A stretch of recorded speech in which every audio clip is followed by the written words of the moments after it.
Assalamualaikum warahmatullahi wabarakatuh. Perkenalkan nama saya Aditya Danaraja dari TI 4601 dengan NIM 120 122 3313. Oke, pada video kali ini saya akan mempresentasikan tugas CLO 3 remedial, yaitu tentang keamanan dan ketahanan pangan. Oke, di slide pertama ini saya akan menjelaskan tentang definisi atau pengertian dari ketahanan pangan yang sudah diatur dalam Undang-Undang Nomor 18 Tahun 2012 tentang pangan.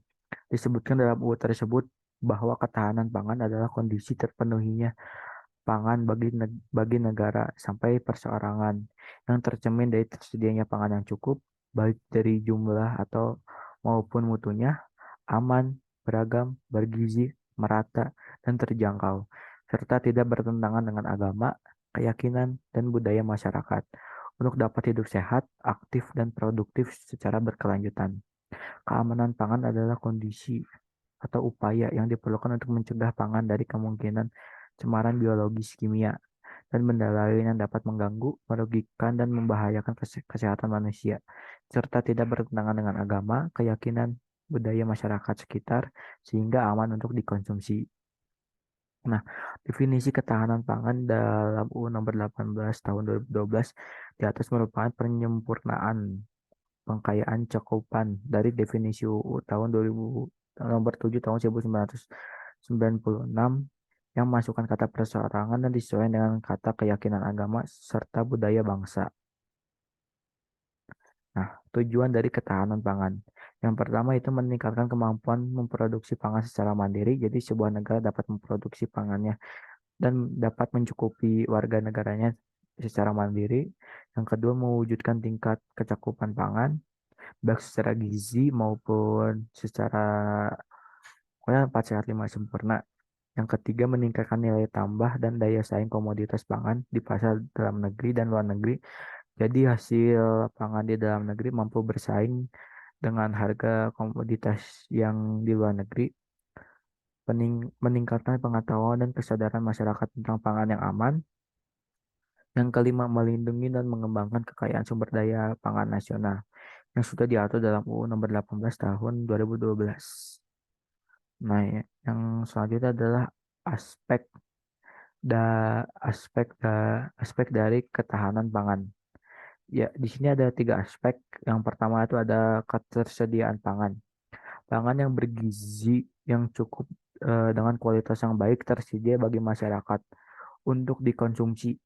Ketersediaan itu dapat dipengaruhi oleh beberapa faktor. Di sini ada tiga faktor. Yang pertama itu faktor produksi. Faktor produksi itu adalah banyaknya jumlah dari jenis makanan yang tersedia untuk masyarakat.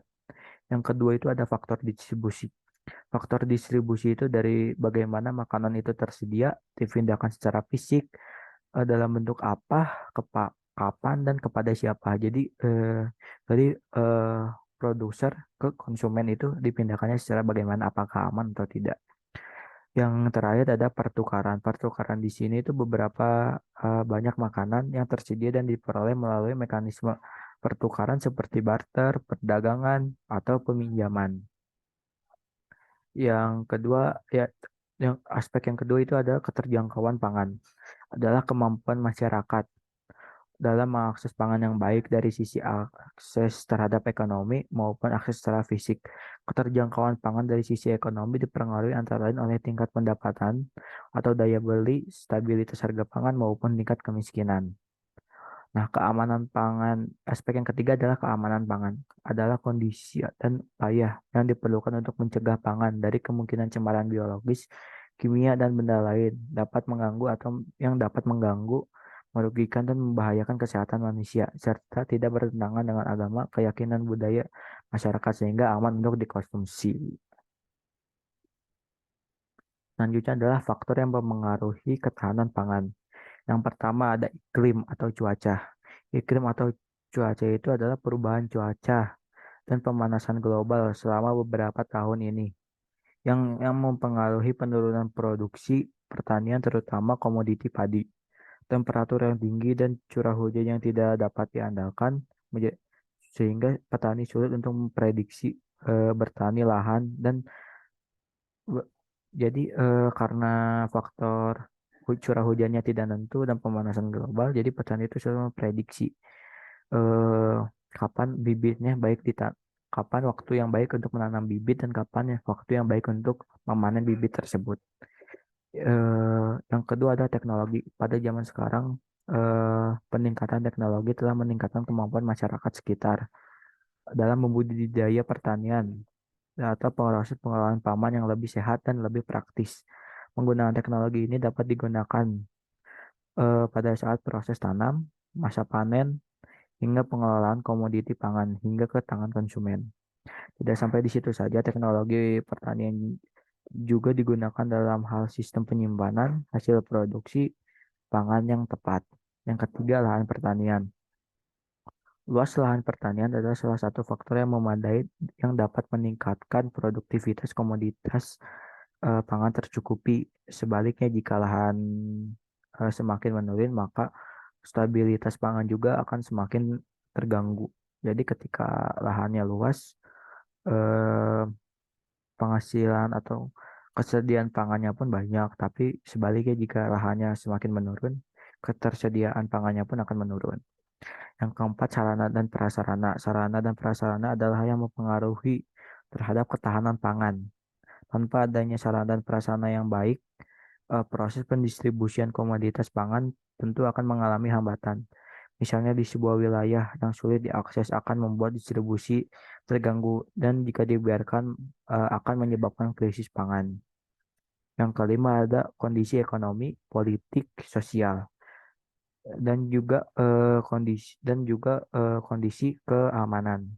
Ketahanan pangan dapat tercipta apabila empat aspek tersebut eh, sudah terpenuhi di suatu negara. Empat aspek ini adalah politik, sosial, ekonomi, dan juga keamanan. Sebab apabila dari keempat aspek tersebut tidak dapat berjalan dengan baik, maka akan berdampak juga pada stabilitas pangan itu sendiri. Selanjutnya ada bahaya pangan.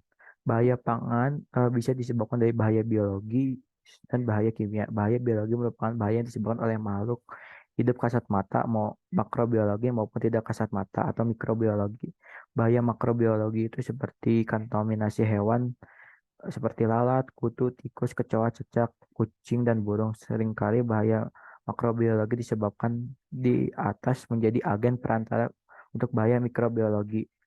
Bahaya kimia. Bahaya kimia merupakan bahaya baik toksin alami atau bahan kimia beracun yang dapat menyebabkan gangguan kesehatan dalam jangka pendek atau jangka panjang.